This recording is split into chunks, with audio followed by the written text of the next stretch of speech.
Coming up on Extraordinary Faith, we'll visit one of the most famous churches in the world for traditional Catholic liturgy, the London Oratory. One of its priests explains the history of the congregation of the oratory that serves the parish, and why the sacred liturgy is such a focus. We'll discover the impressive music program of the professional adult choir that sings at Sunday Mass and Vespers. We'll learn about the 3 children's choirs at the church, including the globetrotting Schola Cantorum of the London Oratory School. And we'll listen in on the Oratory Junior Choir as they sing for a weekly Benediction service. Stay with us for grand liturgy in a world-class city on Extraordinary Faith.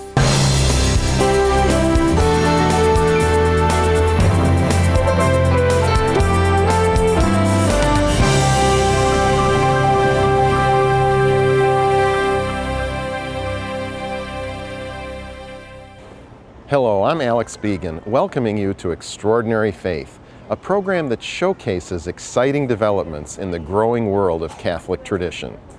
Today is the second of multiple episodes from London, England, where we're getting an inside look at numerous initiatives to make the best in classic Catholic culture, liturgy, music, and history more widely known. And in this episode, we're going to focus on what is arguably the most famous church in the world for Catholic liturgy. And that church, of course, is the London Oratory.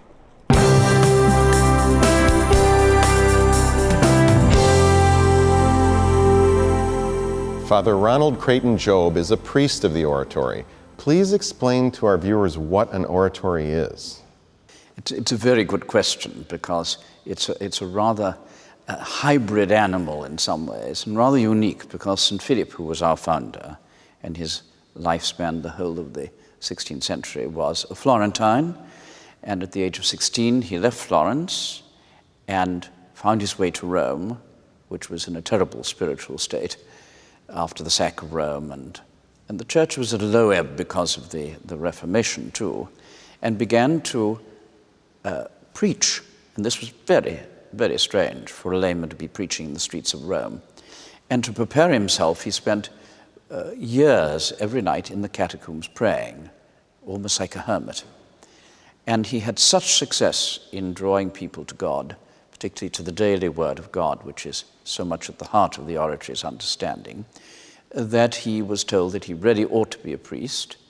And the oratory grew up as a congregation of priests to serve the lay population of Rome, to draw people from all stages of life, all ranks, from princes to paupers, and bring them close to God. And so it's not in order.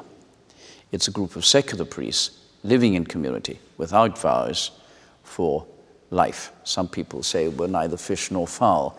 I like to think, in a sense, we are unique. We're the first group of priests allowed to live without vows in the history of the church. And in that, he was almost a precursor of many modern movements, but at the same time, he was also in continuity with the Desert Fathers. He was basically a spiritual father, and that's what an oratory does. In great cities throughout the world, that's how we grew up. We try to exercise spiritual fathership at the heart of the needy world. This oratory is known worldwide for its devotion to the sacred liturgy. How did that become the specialty here? I don't know if it became a speciality. I think from the very beginning, St. Philip really wanted the liturgy to be at the heart of our lives, using music and art to enrich it. But also, if you're going to give the daily word of God, the final culmination of the presence, the word of God, must be within the Mass and within the liturgy. And so, though we're not liturgists, like the Benedictines are supposed to be, nevertheless, it has been a real means of attracting people to God through these wonderful gifts of particularly music. St. Philip knew Palestrina, Animuccia, and you will hear in this church the great compositions of the Catholic musical world, but within the proper context. It's not a concert. It's there to lift men's hearts and minds to God. What are some of the masses and liturgies offered during a given week here? We have a mixture. There are 5 masses every day, public masses, 1 on Saturday evening and then 8 on Sunday. And they're a mixture. The majority are in the vernacular, in English, but we have the Old Rite, the extraordinary form. We have the ordinary form. Of the 5 masses every day, 1 is in the extraordinary form, 1 is in Latin in the Novus Ordo, and so the people can have the choice how they wish to actually approach the worship of God. So I think it's a huge advantage being able to provide for this wide spectrum of the needs of the faithful. You're known for celebrating all of your liturgies, ordinary form as well as extraordinary form, ad orientem here. Yes. When we had to think how to implement the reforms, the liturgical reforms, we were very much helped by Father Bouillet, Père Bouillet, who was a great liturgist, who was a French oratorian. They really are our cousins. And going through the documents, it was quite clear that it was perfectly appropriate to maintain the position ad orientem. And I remember Bouillet saying, this progression from the liturgy of the word, of facing the people, moving up to the sacrifice, both the people and the celebrant facing the same direction, facing God, and of course liturgically from the whole history of how that facing the Lord, it was essential to our understanding. We made that decision, supported really all along. We've never had any problems about that at all. And Pope Benedict, of course, in so many of his discourses and in his writings, emphasized the importance of that unity of movement in the liturgy. And that's why you see in the little oratory here, the Mass is always said ad orientem. Architecturally, we feel that the unity of the liturgy and the participation should be absolutely intrinsic. And so in the church too, the whole of the architecture is focused on the unity of the Word of God, is realized in the liturgy of the Word, and is completed in sacrifice. Let's go back to the music for just a moment. I've always wondered how you were able to finance such an ambitious music program here. The answer is with difficulty. I'm prefect of music. I suppose that's why I'm here. But I'm also in charge of, I'm Father Treasurer, which I wouldn't wish on anybody, I can tell you. And years ago, our music fund was kick-started by one of the 2 fat ladies. Don't know if you remember the 2 fat ladies. Jennifer Patterson, when she died, didn't think she had any money, but she did. And so she left a considerable sum to actually start our music fund. And we depend on that to help us pay for a professional choir. People say, why don't you have people from the parish singing? Well, the answer is, if you want the highest standards for the worship of God, I'm afraid sometimes you have to pay for it. And so we try to expand the scope of the music. The BBC comes and looks after various occasions. Our Vespers here are transmitted by the BBC. But most of all, we give to the faithful the sense that it is their responsibility as well. To worship God isn't to be passive. And alas, in the world in which we live, the financial side is a burden, but it also brings home to the faithful their active participation in supporting the divine liturgy. Thank you so much, Father Creighton Job, and well done to you and your fellow fathers. You're very kind. We will now introduce you to some of the music people who work here at the Oratory.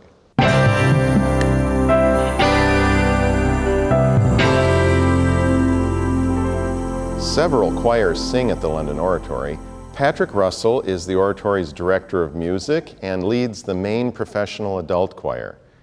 Patrick, music is a huge part of the Oratory's identity. Has that always been the case? Yes, absolutely. The fathers came to London in the late 1840s and they moved to this current Brompton site in 1850s, and right from the beginning they had a professional musical establishment. I'm the 7th director of music at the Oratory in its more than 160-year history, and they've always employed professional musicians both to run the music and also to perform. Many of our viewers know, but some don't know, that the Oratory has a very unique approach to the Sunday liturgy. Could you explain it from a musical perspective and a liturgical perspective?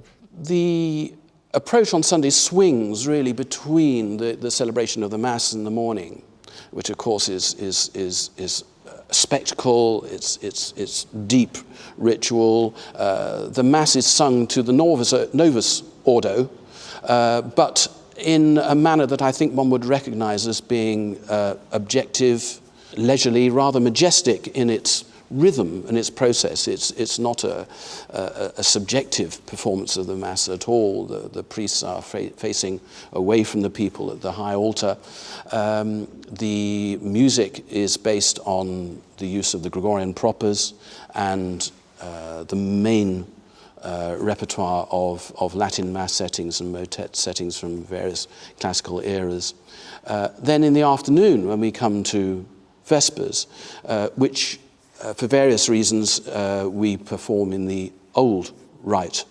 There you see a dialogue, as it were, between the fathers who are sitting in choir on the sanctuary, and then the professional choir, which is singing in the gallery halfway down the church, singing the Gregorian chant in alternation, or maybe the fathers singing in chant alternating with the choir singing in polyphony. So there are different dynamics, I think, in relation to those two services. But I think anybody coming here would still recognize the essential philosophy and approach as being a profoundly traditional one in the best and in the broadest sense. Tell us about the sorts of music you sing during the course of a liturgical year. The repertory here is absolutely based on the classic areas of Catholic church music. So starting with Gregorian chant, we use a lot of that. We sing the Gregorian propers at Mass. Most of Vespers is sung to the traditional Gregorian chant. We also sing much of the polyphonic repertoire, especially of the late 16th century, from Italy, of course, from Spain, from Germany, and indeed from England as well. And I think those are the foundational pillars of our repertory here. They're the areas that were outlined in the famous 1903 motu proprio, which was trying to reform Catholic church music. And then we also have later music. We do perform the Viennese Mass settings of Haydn and Mozart in particular. We do some later music from the 19th century, for example, the Mass of Dvorak, from the 20th century, the motets and masses of Maurice Duruflé, for example. But the center of gravity of what we do, I suppose, really is in the 16th century polyphonic repertoire and Gregorian chant. Many of our viewers have a special interest in the extraordinary form, and I understand your choir sings for the occasional special event Mass here. Yes, we do. Various organizations that have a particular interest in the extraordinary form may well have an annual meeting here and will ask us to provide music for that. Not infrequently, we will be singing for requiems in the extraordinary form and occasional weddings too. That's not unusual to find, younger members of our congregation having a great affection, I think, for the extraordinary form. But this comes within, I think, a very balanced approach towards the new rite and the old rite here at the Oratory. Yes, it's one rite in two forms, and we do try to demonstrate that in what we do. As a regular visitor to London for many, many years, I have to say that your Vespers service is a transporting experience. It's not like any other Vespers experience I've had anywhere else. Could you share with our viewers the format of Vespers? Vespers that we do on Sunday afternoons, indeed for the first Vespers for great feasts as well, actually we combine Vespers with Benediction, which is a very effective thing. So we have essentially the classic office, which is based on the recitation, or the singing rather, of 5 psalms in antiphony between the choir and the fathers, followed by the office hymn, followed by the Magnificat, during which the altar is incensed. And those are also sung in alternation, but sometimes in a more beautified way, so that the choir will be singing in polyphony, in harmony, very often again from the classic polyphonic period, together with the fathers singing in chant. And then at the end of Benediction, I think this is what probably particularly attracts you, is then the move on most Sundays to the Lady Altar. If it's a feast day, we may go elsewhere. We may go to St. Philip's Altar if it's our patronal festival, or to St. Patrick's Altar if it's St. Patrick's Day, etc., etc. But generally, we all move to the Lady Altar, and generally the whole congregation will go there. And it's a very strong expression of a corporate identity, of corporate devotion. Going to the Lady Altar, hearing the prayers, responding to the prayers, and then singing the Latin seasonal antiphon, Salve Regina at the moment, Alma Redemptoris Mater soon in Advent, sung by everybody in absolute hearty way, and it binds the whole experience, I think, together. So you can just be in your own prayer at the beginning of the service, and the Father's in a way doing it for you. You can just relax if you wish, but in a holy way, and then gradually move into something which becomes more actively devotional. Patrick, thank you so much. It's an inspiring story listening to all that you do here. Now let's listen in to a recording of the Oratory Professional Choir as we take a tour of the church.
Choir loft of the Little Oratory with Charles Cole, who directs a number of children's choirs at the London Oratory and its affiliated schools.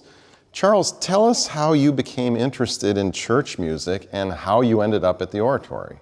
It's quite a long story. It's my first experience working in the Catholic Church as a musician was age 7 when I became a chorister at Westminster Cathedral. And I spent 6 years singing there, singing the daily Mass, singing under conductors such as David Hill, Stephen Cleobury and James O'Donnell. And after that, I think somehow it was inevitable that I would end up doing this forever. And I went on to study as an organist at Oxford, and then I ended up as organ scholar at Westminster Cathedral. And when I was at Oxford, I also worked at the Oxford Oratory. So that was my first experience of the unique Oratorian style of liturgy. And I came back to the London Oratory. I used to come to Mass here before working here, and then I was offered a job here in 2006, and I've never looked back. What choirs do you direct? I've got quite a few choirs. The London Oratory Schola is a boys' choir of 45 boys, And they are all boys drawn from the London Oratory School, which is a secondary comprehensive school in London. There are 1,400 pupils in total in the school, and of those, as I say, 45 sing in the Schola. And the Schola's job is to sing here at the Oratory every Saturday evening for the Vigil Mass, and they also sing for other services from time to time. They give concerts, they go on tours.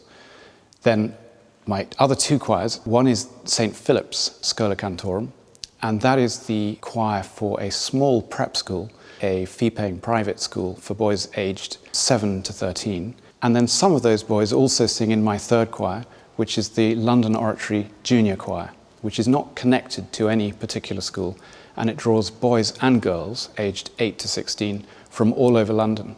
And that choir is responsible for the 10 o'clock Mass at the Oratory every Sunday, and also Benediction on a Tuesday evening, and also benedictions on other occasions, solemn benedictions when it's a major feast day.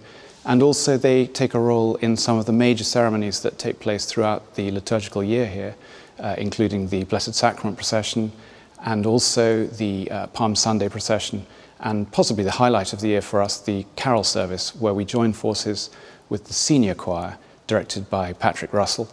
And we sing a magnificent carol service where it's the only time in the year, in fact, when the choir sings from the nave of the church. So we're on full view. It's a wonderful experience. I always make a point of attending the 6:30 p.m. Tuesday benediction whenever I'm in London. Could you share with our viewers what comprises that service? Absolutely. It's a beautiful service. For me, it's possibly the highlight of the week because it's there's a stillness about the church at that time of day. And it's not like a Sunday morning when the church is absolutely packed. The family mass that we sing for tends to have quite a lot of children making a lot of noise downstairs. But a Tuesday evening, 6:30, it's an oasis. It's very, very still. And the choir sings the component parts of the benediction. So we sing a setting of the O Salutaris and the Tantum Ergo. And those two parts of benediction frame a motet, which we will always sing. Usually a Eucharistic motet of some kind, such as an Ave Verum, all the while which the adoration is taking place downstairs in the main church. So it's a very, very beautiful service, and the children who sing that will have come having done a whole day of work at school. They arrive for a rehearsal at 5:30, and then they go in and do benediction at 6:30. They don't even leave to go home until 7 o'clock.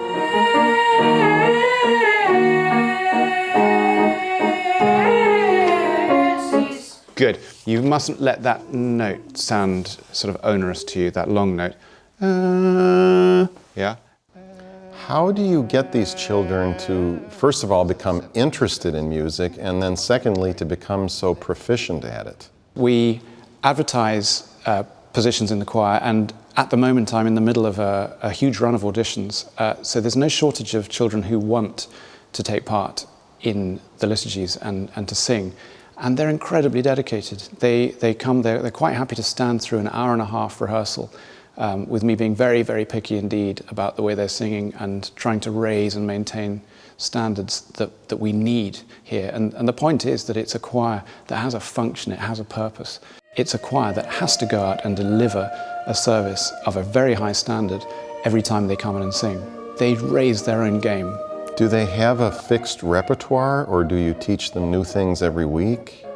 We have quite a big repertoire, and it's always a choir master's difficult job to balance keeping a repertoire alive by revisiting music and not letting it fall out of rep, and also re-energizing the repertoire and making sure that there's sufficient new interest and new music for the children to learn. Is music a central focus of the schools, or is it an optional subject? It's not optional in the sense that all the boys in both of the schools I work in have to learn the hymns and the plain chant settings of the Mass for the big school masses. And the younger boys in the oratory school all have to attend music lessons as well. But all the boys who sing in my choir, they're all choristers, music specialists, so they will have music running a very major part in their lives all their way through the school. And many of them will take GCSE and A-level music, and quite a few of them go on to read music at university. At St. Philip's School, all the boys have a music lesson because at that age they do, so they're all aged 7 to 13. So they have a weekly music lesson, and we spend a lot of time teaching them the Marian antiphons, the plainsong masses, and the school hymns as well. You are involved as well in the Church Music Association of America. I am. I love working for that organization, and it was thanks to a journalist for Vatican Radio who asked me a question in an interview about Gregorian chant, and Jeffrey Tucker got to hear that interview, and he sent me an email and said, look, would you like to come over and work on our colloquium? And I didn't know Jeffrey Tucker at all. I didn't know any of these people. And I went, I have to admit, with a little bit of trepidation. I didn't know what I was going to find.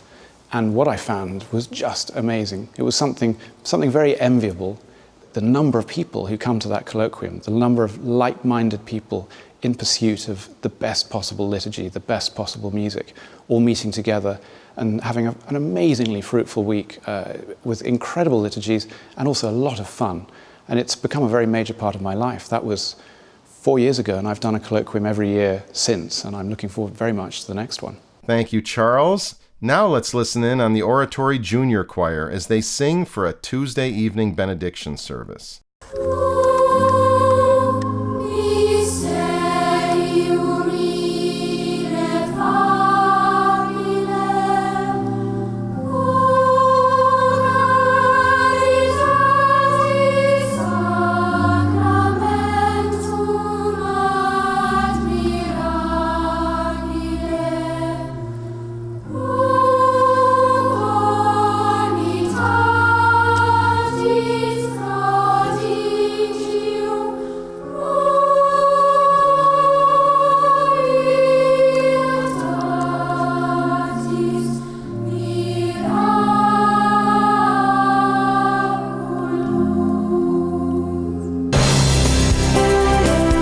On our next episode, we'll take you to London's historic St. James Spanish Place, a center of traditional Catholic worship.